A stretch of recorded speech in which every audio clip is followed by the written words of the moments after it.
Hello friends, welcome to learner classes. आज की video में हम डिस्कस करने वाले हैं साइंस के प्रश्नों को। ये जो हमारी घटना चक्र की सीरीज चल रही है, इसके सभी सब्जेक्ट की वीडियो आपको लास्ट अप्रैल तक प्रोवाइड करा दी जाएंगी। ये हमारा साइंस का पहला वीडियो है। फ्रेंड्स, यदि आप हमारे चैनल पर पहली बार हैं तो आपसे रिक्वेस्ट है चैनल को सब्सक्राइब करना ना भूलें, और यदि वीडियो अच्छी लगती है तो लाइक करें एंड अपने फ्रेंड्स के साथ भी शेयर करें। तो चलिए देखते हैं पहला क्वेश्चन। पहला क्वेश्चन है, जंतु विज्ञान जूलॉजी अध्ययन करती है। जंतु विज्ञान या जूलॉजी में किसका अध्ययन किया जाता है? तो यहाँ पर राइट आंसर है ऑप्शन सी, जीवित व मृत दोनों प्रकार के जानवरों का। जूलॉजी में जीवित और मृत दोनों प्रकार के जानवरों का अध्ययन किया जाता है। अब इसकी एक्सप्लेन देख लेते हैं। जंतु विज्ञान जूलॉजी के अंतर्गत जीवित या मृत जानवरों का विस्तृत अध्ययन किया जाता है। जंतु विज्ञान जीव विज्ञान की एक प्रमुख शाखा है जिसके जनक अरस्तु थे। ये जंतु विज्ञान है, ये बायोलॉजी की एक शाखा है। इसकी बायोलॉजी की दो शाखाएं हैं, एक जंतु विज्ञान और एक वनस्पति विज्ञान। एक जूलॉजी और एक बॉटनी, ये शाखाएं हैं बायोलॉजी की, और इसके जनक फादर्स हैं अरस्तु। देखते हैं अगला। अगला यहाँ पर दो सूचियाँ दी हुई हैं और इसमें मिलान करना है। पक्षी पेलियोबायोलॉजी, वंशागत इकोलॉजी, पर्यावरण ऑर्निथोलॉजी और जीवाश्म जेनेटिक्स। क्या पेलियोबायोलॉजी में पक्षियों का अध्ययन किया जाता है? और क्या इकोलॉजी के अंतर्गत वंशागत का अध्ययन किया जाता है? क्या ऑर्निथोलॉजी के अंतर्गत पर्यावरण का अध्ययन किया जाता है? और क्या जेनेटिक्स के अंदर जो है जीवाश्म का अध्ययन किया जाता है? यहाँ पर राइट आंसर है option B. Option B right answer है। यहाँ पर देखते हैं इसकी एक्सप्लेन। पक्षियों का अध्ययन जो है ऑर्निथोलॉजी कहलाता है, और वंशागति का अध्ययन जेनेटिक्स कहलाता है। पर्यावरण का अध्ययन इकोलॉजी कहलाता है, और जीवाश्म का अध्ययन जो है ये पेलियोबायोलॉजी कहलाता है। देखते हैं अगला क्वेश्चन। अगला क्वेश्चन है यहाँ पर, फूलों के अध्ययन को क्या कहते हैं? फूलों के अध्ययन को क्या कहा जाता है? फ्रेनोलॉजी, एंथोलॉजी, एग्रोइस्टोलॉजी या पैलिनोलॉजी। फूलों के अध्ययन को क्या कहा जाता है, या फूलों से संबंधित जो अध्ययन किया जाता है वो क्या कहलाता है? तो यहाँ पर राइट आंसर होगा ऑप्शन बी, एंथोलॉजी। फूलों का अध्ययन किया जाता है जिसमें उसे कहते हैं एंथोलॉजी। देखते हैं इसकी एक्सप्लेन। फ्रेनोलॉजी जो है, इसमें मस्तिष्क के विभिन्न भागों की क्रियाशीलता तथा विक्षिप्तता का अध्ययन किया जाता है, और एंथोलॉजी में फूलों का अध्ययन किया जाता है। ये जो एग्रोइस्टोलॉजी है, इसमें घास से संबंधित अध्ययन किया जाता है, और पैलिनोलॉजी में विभिन्न प्रकार के पराग कणों का अध्ययन किया जाता है। ये कई बार मैचिंग में यूपीपीसीएस और आरओ के एग्जाम में पूछे जाते हैं, तो इसे याद रखेंगे, इसे ध्यान से थोड़ा पढ़ेंगे। ये फ्रेनोलॉजी, इसमें मस्तिष्क के विभिन्न भागों की क्रियाशीलता तथा विक्षिप्तता का अध्ययन। एंथोलॉजी में फूलों का अध्ययन, एग्रोइस्टोलॉजी में घास से संबंधित अध्ययन, और पैलिनोलॉजी में विभिन्न प्रकार के पराग कणों का अध्ययन किया जाता है। अब देखते हैं अगला क्वेश्चन। अगला क्वेश्चन है, कीटों के वैज्ञानिक अध्ययन को क्या कहते हैं? कीटों का वैज्ञानिक अध्ययन को क्या कहते हैं? इक्तियोलॉजी, एंटोमोलॉजी या पैरासिटोलॉजी या मैलेकोलॉजी। क्या कहते हैं? इक्तियोलॉजी या एंटेमोलॉजी या पैरासिटोलॉजी या मैलेकोलॉजी। कीटों से संबंधित अध्ययन क्या कहलाता है? यहाँ पर राइट आंसर है ऑप्शन बी, एंटोमोलॉजी। कीटों से संबंधित अध्ययन जो है ये एंटोमोलॉजी कहलाता है। इसकी एक्सप्लेन देख लेते हैं। यहाँ पर इक्थियोलॉजी का अध्ययन जो है ये मत्स्य की संरचना, कार्यकी इत्यादि का अध्ययन इसके अंतर्गत किया जाता है। किसमें? इक्थियोलॉजी में। मछलियों से संबंधित अध्ययन इक्थियोलॉजी में, इनकी संरचना और कार्यकी इत्यादि से संबंधित अध्ययन इसमें इक्थियोलॉजी में किया जाता है। और एंटोमोलॉजी, एंटोमोलॉजी में कीटों का वैज्ञानिक अध्ययन किया जाता है, और पैरासिटोलॉजी में परजीवियों का अध्ययन किया जाता है। पैरासिटोलॉजी में परजीवियों का अध्ययन किया जाता है, और मैलेकोलॉजी में मोलस्क और उनके खोलों का अध्ययन किया जाता है। मोलुकोलॉजी में मोलस्क और उनके खोलों का अध्ययन। देखते हैं अगला क्वेश्चन क्या है। अगला क्वेश्चन है, निम्नांकित विषयों में से कौन सा विषय जनसंख्या एवं मानव जाति के महत्वपूर्ण आंकड़ों के अध्ययन से संबंधित है। इसमें से कौन सा विषय जनसंख्या एवं मानव जाति के महत्वपूर्ण आंकड़ों के अध्ययन से संबंधित है। पारिस्थितिक विज्ञान, आनुवंशिकी, जननांकिकी या वायरस विज्ञान। कौन सा जनसंख्या एवं मानव जाति के महत्वपूर्ण आंकड़ों के अध्ययन से संबंधित है। यहाँ पर राइट आंसर है ऑप्शन सी, जननांकिकी। जननांकिकी जो है ये जनसंख्या एवं मानव जाति के महत्वपूर्ण आंकड़ों के अध्ययन से संबंधित है। अब देख लेते हैं इसकी एक्सप्लेन। पारिस्थितिक विज्ञान जो है ये सजीवों पर और उनके चारों ओर के पर्यावरण के प्रभाव का अध्ययन किया जाता है। इसमें इकोलॉजी में, इकोलॉजी या पारिस्थितिक विज्ञान में सजीवों पर उनके चारों ओर के पर्यावरण के प्रभाव का अध्ययन किया जाता है। और आनुवंशिकी या जिसे जेनेटिक्स कहा जाता है, जीवों के आनुवंशिक लक्षणों तथा इनकी वंशागत का अध्ययन किया जाता है।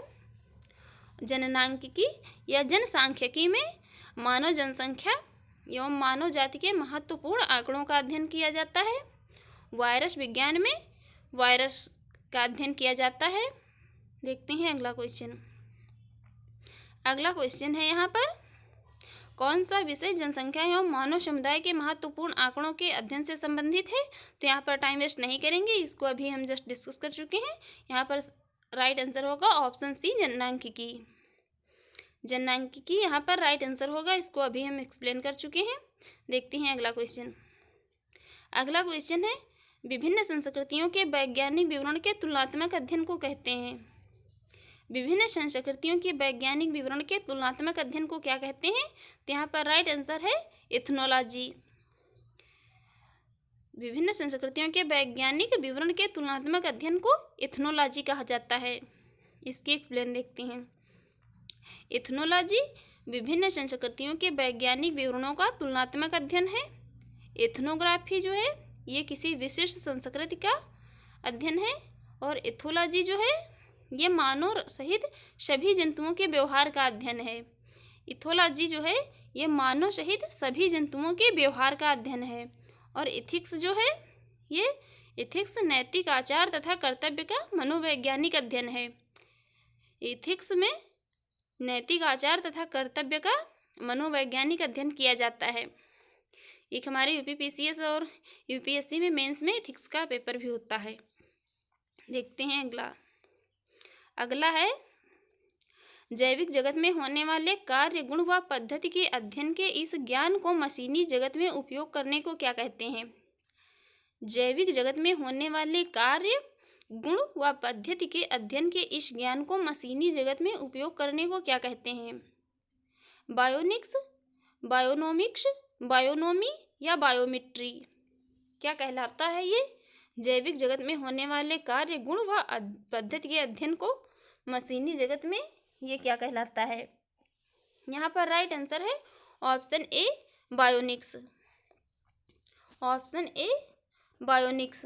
ये जैविक जगत में होने वाले कार्य और गुण पद्धति के अध्ययन को मशीनी जगत में बायोनिक्स कहा जाता है। देखते हैं अगला, यहाँ पर इसकी एक्सप्लेन देख लेते हैं। बायोनिक्स जो है ये जैविक जगत में होने वाले कार्य, गुण एवं पद्धति के अध्ययन एवं अजैव तंत्र पर इसका प्रयोग है। बायोनोमिक्स जो है ये जीवधारियों का उनके वातावरण के साथ संबंध का अध्ययन है। और बायोनोमी जो है, बायोनोमी जीवन के नियमों का अध्ययन है, लॉ ऑफ लाइफ। बायोनोमी क्या है, बायोनोमी है लॉ ऑफ लाइफ, जीवन के नियमों का अध्ययन। और बायोमेट्री है, बायोमेट्री में अध्ययन किया जाता है गणित एवं सांख्यिकी की तकनीकों द्वारा जीव विज्ञान का अध्ययन।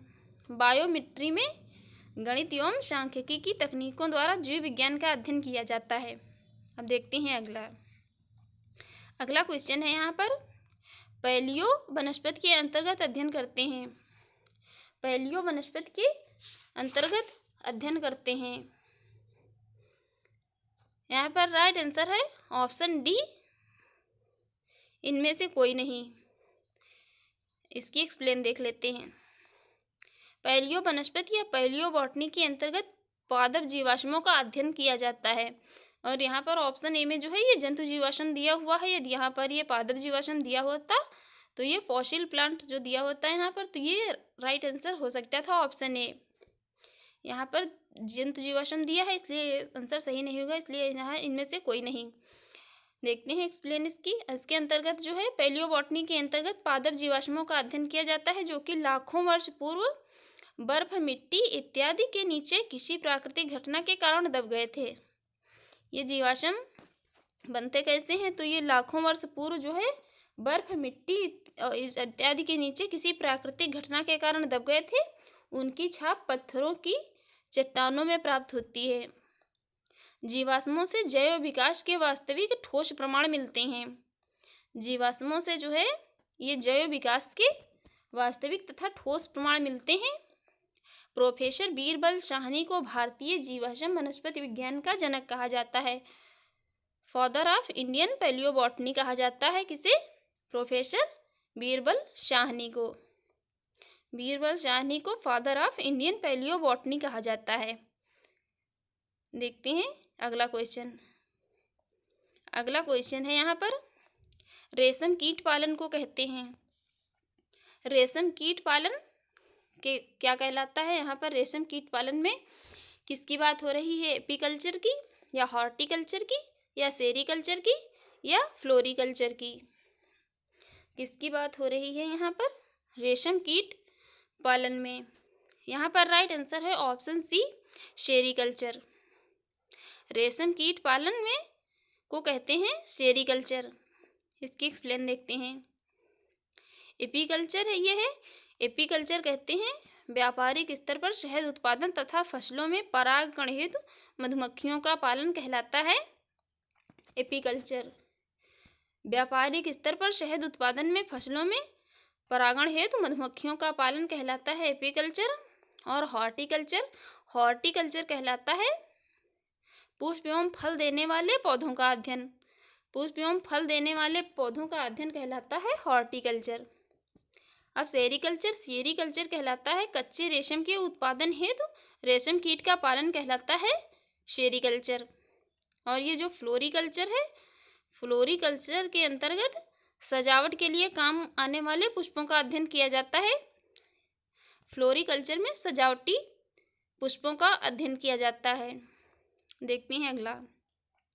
अगला क्वेश्चन है यहाँ पर, मधुमक्खी का उपयोग किया जाता है। मधुमक्खी का उपयोग किया जाता है। यहाँ पर राइट आंसर है ऑप्शन सी, एपीकल्चर। यहाँ इसको अभी हम यहाँ पर हमने सेरीकल्चर देखा और अब यहाँ पर एपीकल्चर।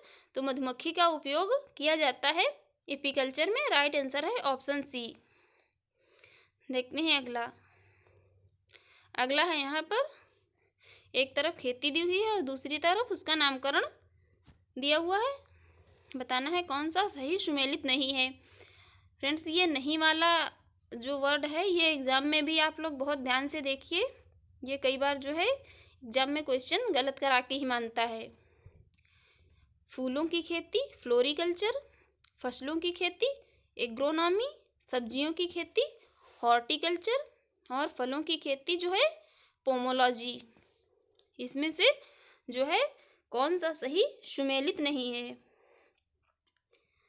कौन सा सही सुमेलित नहीं है? यहाँ पर राइट आंसर है ऑप्शन सी, सब्जियों की खेती horticulture. Option C right answer है। यहाँ पर गलत पूछा है और ये जो है ये गलत है, इसीलिए यहाँ पर सही है। देखते हैं इसकी एक्सप्लेन। बागवानी कृषि की एक विशेष पद्धति है। इसके तहत फलों की कृषि, सब्जियों की कृषि तथा फूलों की कृषि आती है। जो ये हॉर्टिकल्चर कृषि की एक विशेष पद्धति है। हॉर्टिकल्चर जो है ये एक विशेष पद्धति है, ना कि इसके अंतर्गत जो है सब्जियों की खेती आती है, बल्कि ये एक विशेष प्रकार की कृषि की पद्धति है। फलों की कृषि जो है पोमोलॉजी कहलाती है और सब्जियों की कृषि ओलिरीकल्चर कहलाती है तथा फूलों की कृषि फ्लोरिकल्चर कहलाती है। देखते हैं आगे, देखते हैं इसकी एक्सप्लेन। फूलों की खेती एवं फलों की खेती के लिए क्रमशः फ्लोरिकल्चर एवं पोमोलॉजी नामकरण किया गया है, जो इसके लिए विशिष्ट शब्दावलियां हैं। और सब्जियों की खेती के लिए जो है हॉर्टिकल्चर शब्द प्रयोग किया गया है। और ये जो ओलिरिकल्चर है, ये सब्जियों की खेती के लिए एक विशिष्ट शब्दावली है, ओलिरिकल्चर। और ये एग्रोनॉमी है, एग्रोनॉमी है फसल तथा इसके लिए प्रयुक्त मृदा भी शामिल है, अतः इसकी बृहत शब्दावली है। ये जो एग्रोनॉमी है, इसके अंतर्गत सभी प्रकार की फसलें, खाद्यान्न, गैर खाद्यान्न, पशु आहार, सभी फसलें शामिल हैं किसमें? एग्रोनॉमी में। ये एग्रोनॉमी है कि इन सब की जो गैर खाद्यान्न, पशु आहार, खाद्यान्न, ये सभी जो फसलें हैं इसकी एक बृहद शब्दावली है, एग्रोनॉमी। देखते हैं अगला क्वेश्चन। अगला क्वेश्चन है, निम्नलिखित युग्म में कौन सुमेलित नहीं है? कौन सा यहाँ पर सुमेलित नहीं है?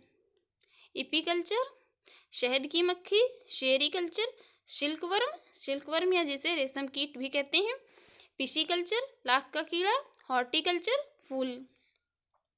कौन सा यहाँ पर सही सुमेलित नहीं है? यहाँ पर राइट आंसर है ऑप्शन सी, पिशीकल्चर, लाख का कीड़ा। राइट आंसर है ऑप्शन सी, पिशीकल्चर, लाख का कीड़ा। ये सही सुमेलित नहीं है। बाकी जो ये सभी सही सुमेलित हैं। एपीकल्चर शहद की मधुमक्खी के पालन के अध्ययन को कहते हैं। और ये सेरीकल्चर जो है, इसमें ये सिल्कवर्म आता है। और हॉर्टिकल्चर में फल फूल, खाद्यान्न, ये सभी आते हैं। पिशीकल्चर जो है ये मछली पालन से संबंधित है। पिशीकल्चर जो है ये लाख का कीड़ा से ना संबंधित होकर ये मछली या मत्स्य पालन से संबंधित है। देखते हैं अगला क्वेश्चन। अगला क्वेश्चन है, निम्नलिखित में से कौन सी जोड़ी सुमेलित है? एक तरफ शब्द दिए गए हैं और एक तरफ उनके अर्थ दिए गए हैं। कौन सा बताना है इसमें सही सुमेलित है? यहाँ पर पहला है लेक्सिकोग्राफी। लेक्सिकोग्राफी मतलब कि शब्दकोश का संकलन। लेक्सिकोग्राफी क्या शब्दकोश का संकलन कहलाता है। और फिलोलॉजी क्या डाक टिकटों का संग्रह है। एंटोमोलॉजी क्या मानव शरीर का अध्ययन है। और आइकोनोग्राफी क्या कीट पतंगों का अध्ययन है। यहाँ पर बताना है कौन सा सही सुमेलित है। यहाँ पर राइट आंसर है ऑप्शन ए राइट आंसर है। लेक्सिकोग्राफी जो है ये शब्दकोश का संकलन है। लेक्सिकोग्राफी शब्दकोश का संकलन है। अब देखते हैं इसकी एक्सप्लेन। लेक्सिकोग्राफी जो है ये शब्दकोश का संकलन है। और फिलोलॉजी जो ये भाषा की संरचना एवं विकास एवं इतिहास का अध्ययन है। एंटोमोलॉजी ये कीटों का अध्ययन है। और आइकोनोग्राफी ये प्रतिमाओं और चित्रकला का अध्ययन है। ये जो आइकोनोग्राफी है ये प्रतिमाओं और चित्रकला का अध्ययन किया जाता है इसके अंतर्गत। देखते हैं अगला क्वेश्चन। अगला क्वेश्चन है, लेक्सिकोग्राफी का संबंध है। लेक्सिकोग्राफी का संबंध निम्न में से किससे है?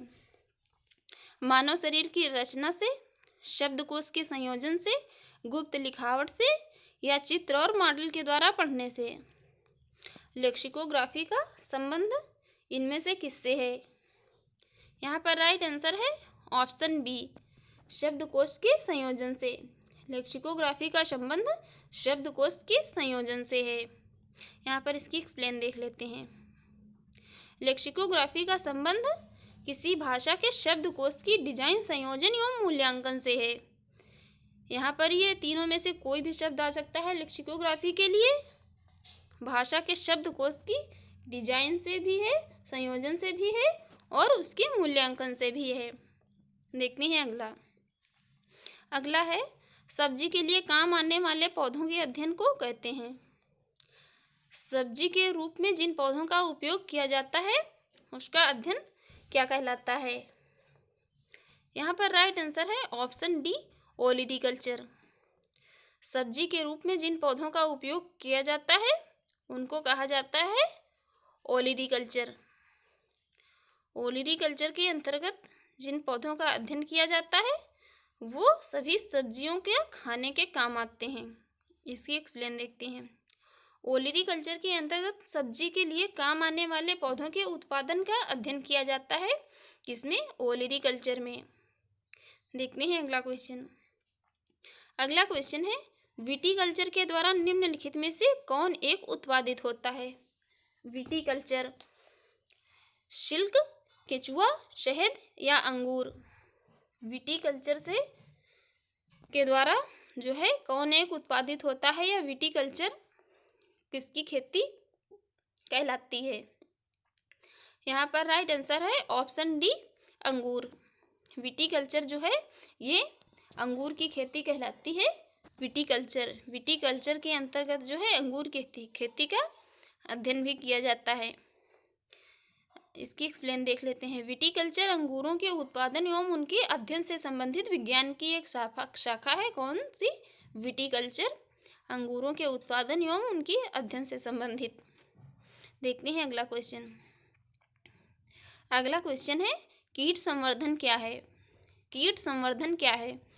ऑप्शन ए है कीटों की वृद्धि करने का विज्ञान, या जंतुओं के अध्ययन करने का विज्ञान, या मछलियों के अध्ययन करने का विज्ञान, या कीटों को मारने का विज्ञान। कीट संवर्धन क्या है? यहाँ पर राइट आंसर है ऑप्शन ए, कीटों की वृद्धि करने का विज्ञान। कीट संवर्धन ये कीटों की वृद्धि करने का विज्ञान है। अब इसकी एक्सप्लेन देख लेते हैं। कीट संवर्धन कीटों जैसे केंचुआ को वृद्धि करने का विज्ञान है। केंचुआ कृषकों का मित्र एवं भूमि की आंत कहा जाता है। केंचुआ खाद या वर्मी कंपोस्ट पोषक पदार्थों से भरपूर एक उत्तम जैव उर्वरक है। ये क्वेश्चन भी यूपीपीसीएस में कई बार पूछा गया है। किसानों का मित्र किसे कहा जाता है या कौन कहलाता है? मैचिंग में भी कई बार पूछ लेता है किसानों का मित्र। तो ये केंचुआ जो है ये किसानों का मित्र कहलाता है केंचुआ, और इसे भूमि की आंत भी कहा जाता है केंचुआ को। देखते हैं अगला क्वेश्चन। अगला क्वेश्चन है, वर्मी कल्चर में प्रयुक्त वर्म होता है। वर्मी कल्चर में किस वर्म का प्रयोग किया जाता है? यहाँ पर राइट आंसर है option D, earthworm. Vermi culture में जो है प्रयुक्त वर्म है अर्थवर्म। यहाँ पर इसकी एक्सप्लेन देख लेते हैं। और केंचुआ को जो है ये अर्थवर्म भी केंचुआ को कहा जाता है। तो वर्मी कंपोस्ट को वर्मी कल्चर या केंचुआ पालन भी कहा जाता है।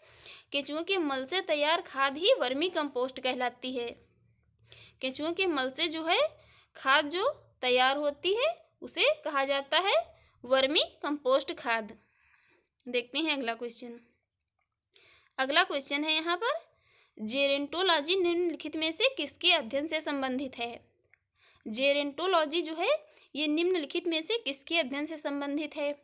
शिशुओं के, या महिलाओं के, या त्वचा की बीमारी से, या वृद्धों से किससे संबंधित है ये जेरेंटोलॉजी? यहाँ पर राइट आंसर है ऑप्शन डी, वृद्ध। जेरेंटोलॉजी जो है ये वृद्धों से संबंधित है। इनकी अध्ययन की एक शाखा है ये जेरेंटोलॉजी। यहाँ पर इसकी एक्सप्लेन देख लेते हैं। जेरेंटोलॉजी जीव विज्ञान की एक उपशाखा है। जेरेंटोलॉजी जीव विज्ञान की एक उपशाखा है जिसके अंतर्गत जो है इसका संबंध वृद्ध व्यक्तियों से है। वृद्धावस्था में मांसपेशियां शिथिल हो जाती हैं तथा शरीर के सभी अंग भी युवावस्था की तरह कार्य नहीं कर पाते हैं। आज के वैज्ञानिक इस बात का पता लगाने का प्रयत्न कर रहे हैं कि मनुष्य में बुढ़ापा या जीर्णता लाने के लिए शरीर के कौन कौन से क्रियात्मक परिवर्तन उत्तरदायी हैं। हमारे वैज्ञानिक महोदय जो हैं ये इस बात का पता लगाने का प्रयत्न कर रहे हैं कि आखिर मनुष्य में बुढ़ापा आता क्यों है, मनुष्य नया ही क्यों नहीं बना रहता है। देखते हैं अगला क्वेश्चन। अगला क्वेश्चन है, जेनेटिक्स निम्न में से किसका अध्ययन है? जेनेटिक्स में किसका अध्ययन किया जाता है? जेनेटिक्स किसका अध्ययन है? मेंडल का नियम, जैव विकास, डीएनए संरचना, आनुवंशिकता और विचरण का। मेंडल जो है ये किसका नियम है? यहाँ पर राइट आंसर है ऑप्शन डी, आनुवंशिकता और विचरण का। जेनेटिक्स जो है ये आनुवंशिकता और विचरण का अध्ययन है। इसकी एक्सप्लेन देख लेते हैं यहाँ पर। जेनेटिक्स जीव विज्ञान की वह शाखा है जिसके अंतर्गत जीवधारियों में जीनों, आनुवंशिकता और विचरण का अध्ययन किया जाता है। किसमें? जेनेटिक्स में। जेनेटिक्स के अंतर्गत जीवधारियों के जीनों, आनुवंशिकता और विचरण का अध्ययन किया जाता है। देखते हैं अगला क्वेश्चन। अगला क्वेश्चन है वृद्धावस्था व काल प्रभावन के विषय में ज्ञान प्राप्त करने की विधा को क्या कहा जाता है? फ्रेंड्स, आप लोग देखिए, इसमें जो ये यूपीपीसीएस और आरओ हो या यूपीएससी कोई भी आयोग हो, यह एक ही क्वेश्चन को कितनी बार घुमाकर पूछता है। यहाँ पर पूछा है वृद्धावस्था या काल प्रभावन के विषय में ज्ञान प्राप्त करने की विधा को कहते हैं। तो यहाँ पर राइट आंसर है ऑप्शन बी, जेरेंटोलॉजी। जेरेंटोलॉजी जो है ये वृद्धावस्था से संबंधित अध्ययन है। इसमें वैज्ञानिक पता लगाने का प्रयास कर रहे हैं कि यह वृद्धावस्था जो है किस कारण से आती है। यहाँ पर देखते हैं अगला क्वेश्चन।